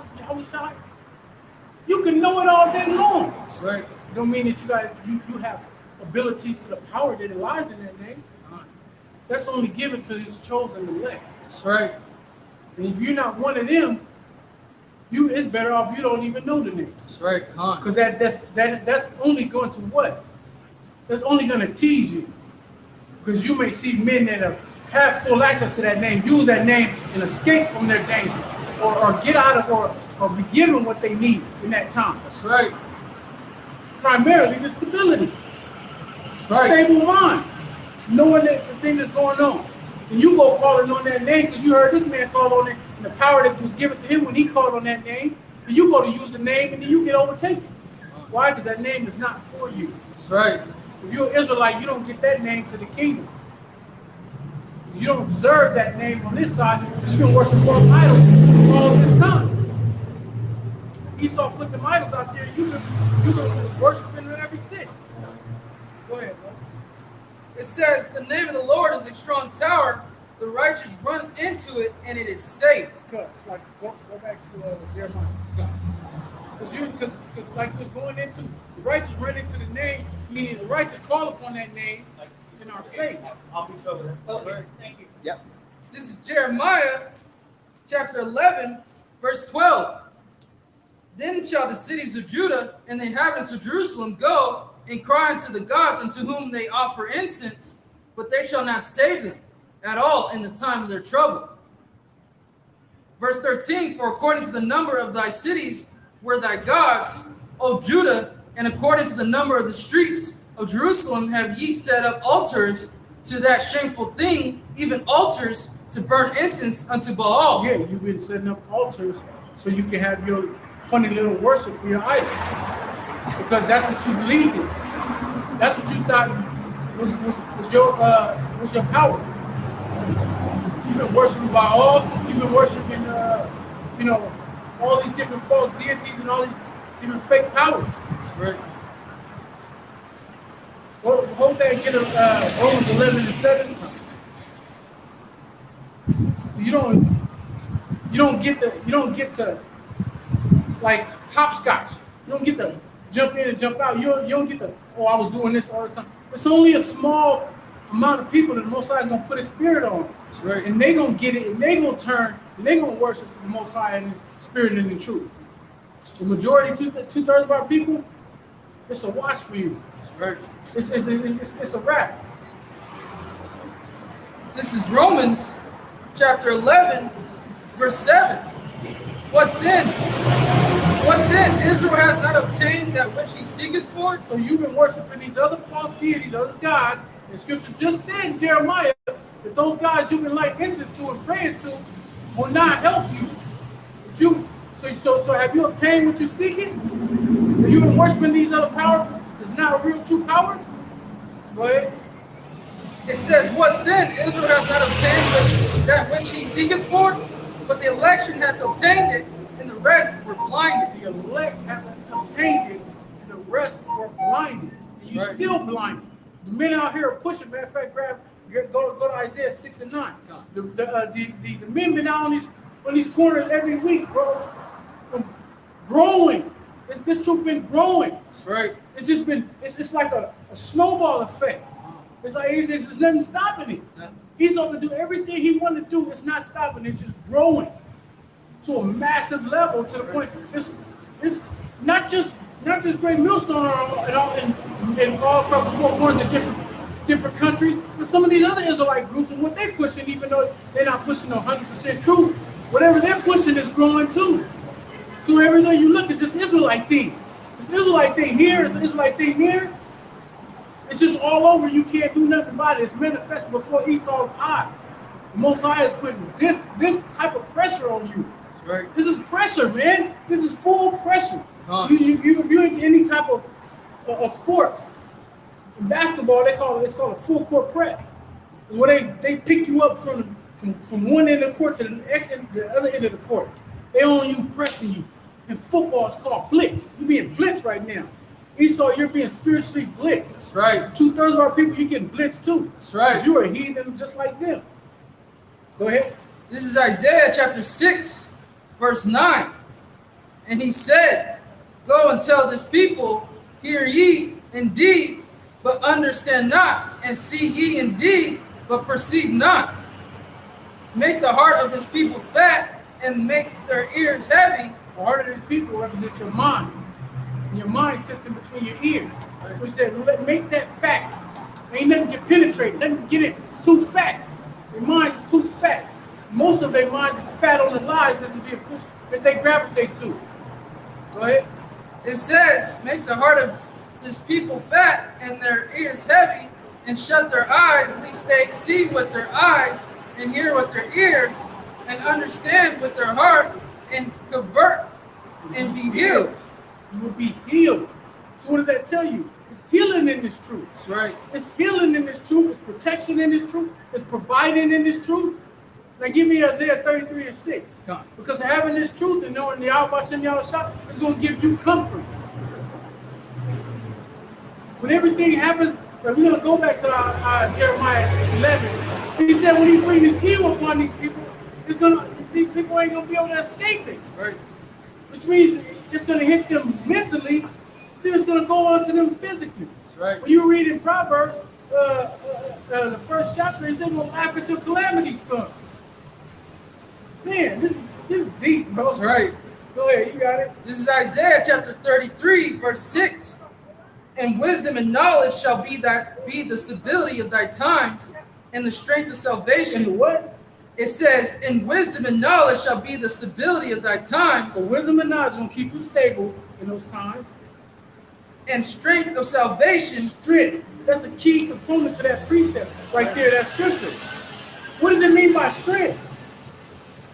That means that the weak is going to die. That means in those times you're going to have to be spiritually strong. It's not talking physical. The Most High don't deal with the physical, brolic man. He don't give a damn about that. You can have a six-pack from that day. It doesn't mean nothing. You could be yoked out. Exactly. You be dead on the ground, yoked out. Why? Because you got took out. The Most High had to take out. That's nothing to him. That's right. He don't deal with the mighty man. That's right. He deal with the spiritual man. That's right. So you got to be spiritually strong in those times. That means you got to be able to see stuff from your mind, not bug the hell out. Because so many people are going to be bugged out. That's right. You're not going to be able to cope. Go ahead. It says, "The fear of the Lord is his treasure." The fear of the Lord is his treasure. The fear is the beginning of knowledge. The fear is the beginning of wisdom. So you're going to need that to be the stability of the strength of the stability of times, the strength of salvation. Because only the stable-minded is going to survive in those times. Right. But people is going to be standing next to two people standing next to each other, and one person is looking around, they look back, this dude is not standing no more. He's on the ground, somebody put a bullet in his head. Then this person losing it because they see this person dead. And they sitting there losing it. That might be their cousin, it might be a relative, it might be somebody they love dearly. They on the ground dead. That spirit is gone in the spiritual realm. They ain't ghost stuff. And you sitting over there losing your mind because this person's dead. And instead of getting your ass out of there and get the cover, a few seconds later, boom, you dead. That's right. Why? Because you're not stable-minded to understand what's happening. This man just put to death, he's dead, I gotta go. I gotta get moving. Whoever shot him saw me. So I gotta get moving. Or I'm catching the next bullet come out their chain. Those guys gonna be putting hell on this place. That's right. There's so much death and destruction that's gonna be coming. We read the Nahum earlier, said there's no end to the courts. Guess what? That's when the missiles hit. That's right. We don't even go into what's gonna be happening before the missiles hit. There's gonna be famine, death, destruction. There's gonna be cannibalism. It's gonna be the worst time since man was in existence. Chaos. That's right. You gotta have Yahweh Hashem Yahushua with you, or it's cookies for you. It's over. Sweet night, say good night. That's right. Let's get back to Jeremiah 11. Let's finish that out, and then we're gonna go from there. We're gonna go into I'll call it next week. We're done with that. If you got anything you want to bring out, bro, just bring it on out. Come.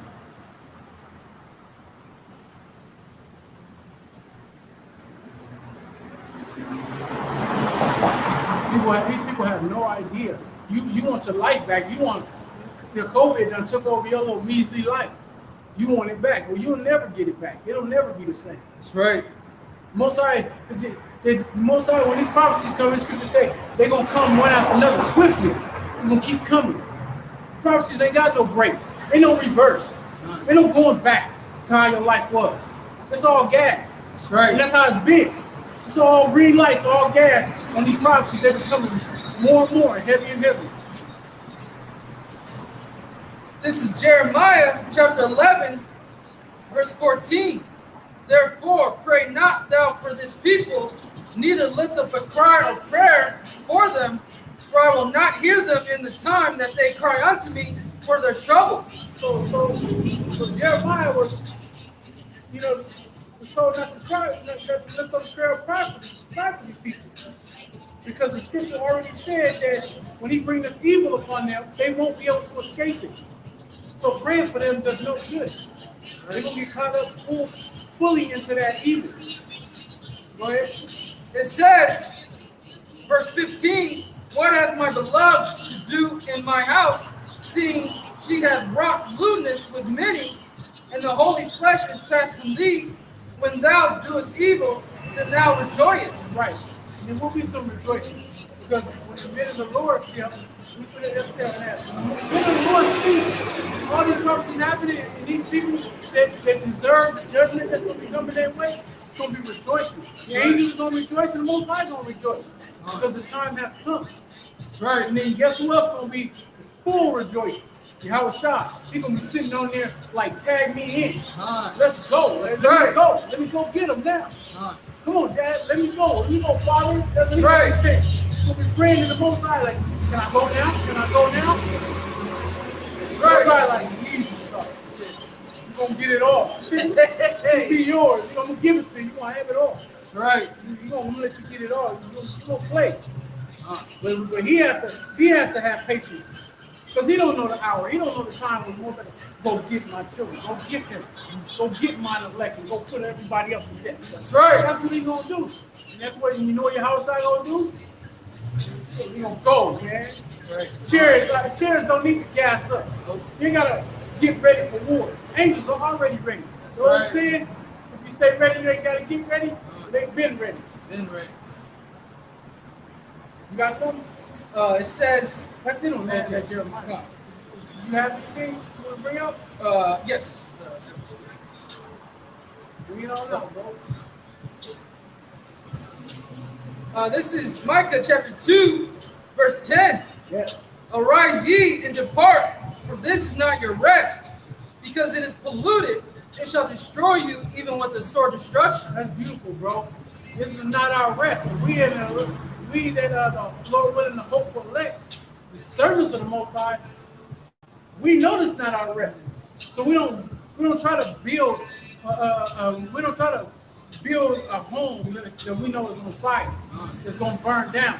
We don't try to make this our home. This is not our rest. We're looking for our true rest. What is our rest? Get Hebrews 4:1. We're not looking for this place. This place is going to be destroyed. Matter of fact, finish it out. They'll tell you it's going to destroy you with a sword of destruction. And you 2/3 of our people, you have made this your rest. And that's why you worship these false idols. That's why you won't get the judgment. When this place is destroyed, you'll be destroyed right along with it. That's right. Arise ye and depart, for this is not your rest, because it is polluted. It shall destroy you, even with the sword destruction. You'll be destroyed even with a sword destruction. We know that's not our rest. That's Hebrews 10 and 1. Hebrews 4, start at verse 3.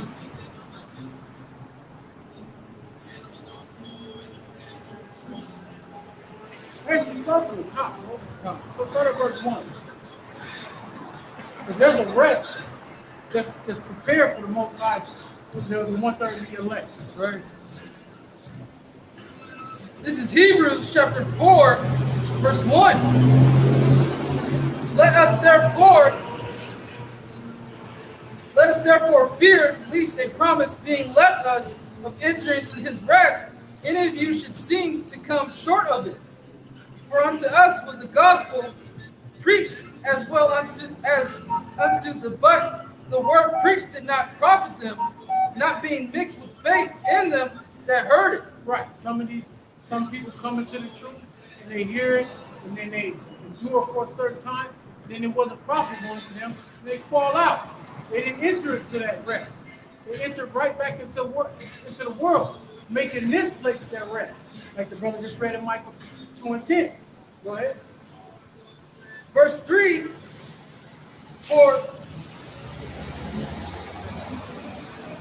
verse 3, for we which have believed do enter into the rest, as he said, as I have sworn in my wrath, if they shall enter in my rest, although the works were finished from the foundation of the world. Good. And we labor for that rest. Wait, go ahead. Verse 4, Wait. Even if you're in this truth and a man passes away, hold that again, Isaiah 57. Because you have some men, but the Most High has them. It's like Abel, transitory. Here 1 minute, on the next. The Most High had a man, a brother might endure in this truth for a while, and the Most High may call him back up to the spirit world. He enters into the rest when his labors do follow him. Yeah, start from the top. This is Isaiah chapter 57, verse 1. The righteous perisheth, and no man layeth it to heart, and the merciful men are taken away, none considering that the righteous is taken away from the evil to come. Right, mercy is given unto him. He's spared. You don't have to go into to deal with the evils that's going to be coming. Go ahead. Verse 2, he shall enter into peace. They shall rest in their beds. He shall enter into peace. Why? Because he's in the spirit world. And in the spirit world, like I said, he's laid the groundwork of the labors that he's done. Now he's entered into the spirit world where he has what? He's at peace. And he's at rest. Right. So he's entered into a rest. Go ahead. It says, verse 2, he shall enter into peace. They shall rest in their beds, each one walking in his uprightness. Walking in his uprightness. Walking in righteousness. He's given that robe, that white robe that the scripture talks about in Isaiah, that robe of righteousness. Right. So he'll be one of the first to be risen when Yahushua comes. That's right. And go back to Hebrews 4. Verse 3. This is Hebrews chapter 4, verse 3. It says, For we which have believed do enter into rest, as he said, as I have sworn in my wrath, if they shall enter into my rest, although the works were finished from the foundation of the world. For he spake in a certain place of the seventh day on the wise, and the Most High did rest the seventh day from all his works.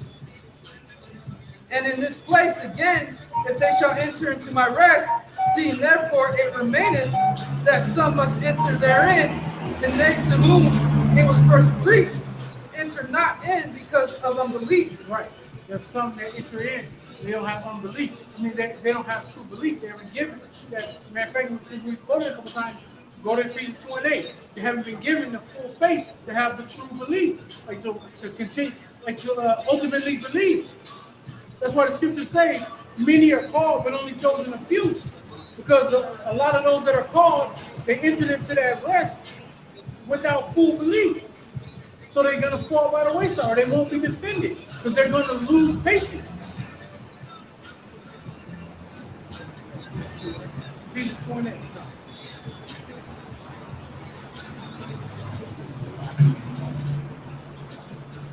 It's very, very extremely important when you come into this truth, speaking to anybody that's new coming in, that you lay out a strong foundation for yourself. Do the study and put the work in so that you can be rooted and grounded in this truth, establishing a solid foundation that you may not be moved. So somebody can come along, shake, rattle your faith. Go ahead.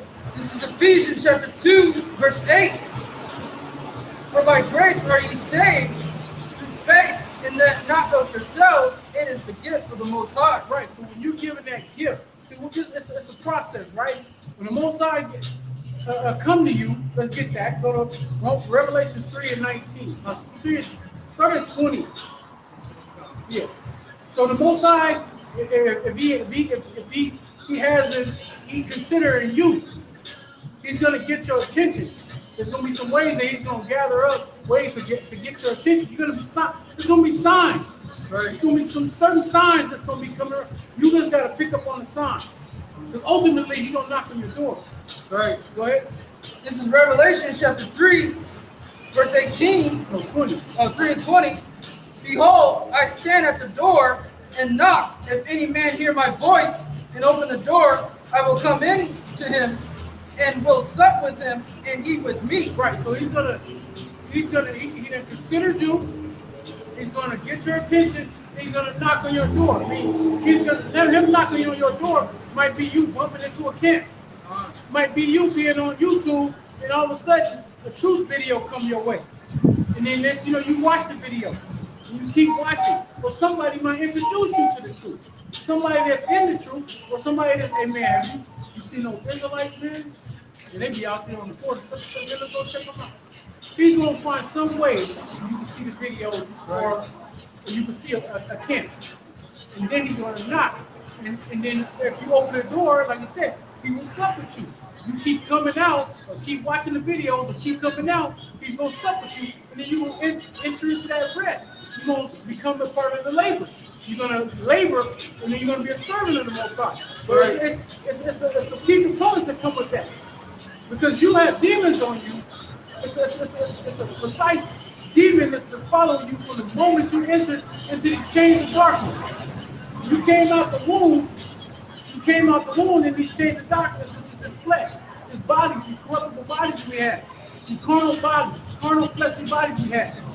There's a demon that's appointed to you. And in the moment the Most High wake you up, he snatched that demon off you. And he used that, and this is just me. The scriptures, I'm not saying the scriptures say this, but this is my extrapolation of the process. You have an angel with you at the same time as you might have a demon with you that's been on you. The angel's been protecting you up until the point when the Most High wakes you up. And then that demon, he take that demon off you. And then you have that angel with you. And then you fit for the battle because what? He loads you up with the gift of faith. That's right. And we just read it in Ephesians, you got that faith. Now we read in Hebrews, those who fell out from unbelief. Well, guess what happens when you fall out? You don't fell out, now you are unguarded. Your house represents, your house is unguarded. All the doors are locked, the windows are up. That house is ready to be invaded. And who's going to get invaded by? That same demon that was taken off you is going to come back on you. So he's going to bring 7 more demons more deadlier than him. More treacherous demons than him. And you're going to be what? Infested with demons. Right. That's the process. So when you come to this truth, you enter into your labor to enter into that rest so you can have that peace. The fullness of that rest and peace is to what? Is to be delivered. Right. Salvation. That's what we're striving for. We want the mercy of Yahweh Shah that he may place us in salvation. Right. Place mercy upon us to save us. If you got anything else, bro, you want to close it up? You got something else? Yes. Go ahead, bring it out. Come.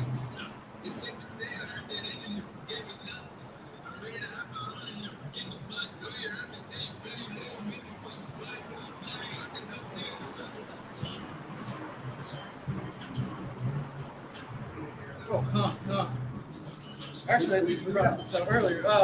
Nahum chapter 1, verse 7. The Lord is good, a stronghold in the day of trouble, and he knoweth them that trust in him. Yeah, that's beautiful, bro. Read that again. It says, the Lord is good, a stronghold in the day of trouble, and he knoweth them that trust in him. Right. You know, call upon it. Matter of fact, follow that up. And we'll close it unless you got something else. We'll close with that. It's Psalm 9 and 9. Verse 9 and 10. He knows of it. He knows it. The scripture tell you every hair in the elect's head is numbered and counted. This is Psalms chapter 9, verse 10. And they that know thy name will put their trust in thee, for thou, the Lord, hast not forsaken them that seek thee. That's right. He won't forsake you to those that seek. That's why he gave you the name. Like I mentioned earlier, you gotta have access to the name. Just knowing the name ain't enough. You gotta be able to have access to that name to activate the name, but that name to save you. You can save you in your time of need, time of trouble. Like the verse is read in Nahum 1. All right, go. And with that, we want to give all praises to Yahweh, by Hashem, Yahweh Shai, by Hashem, Ruach HaKodesh, Double honors to our apostles, elders, and Archangel Great Millstone, and peace and salutations to the elect of Yasharala throughout the four corners of earth. Shalom. Shalom.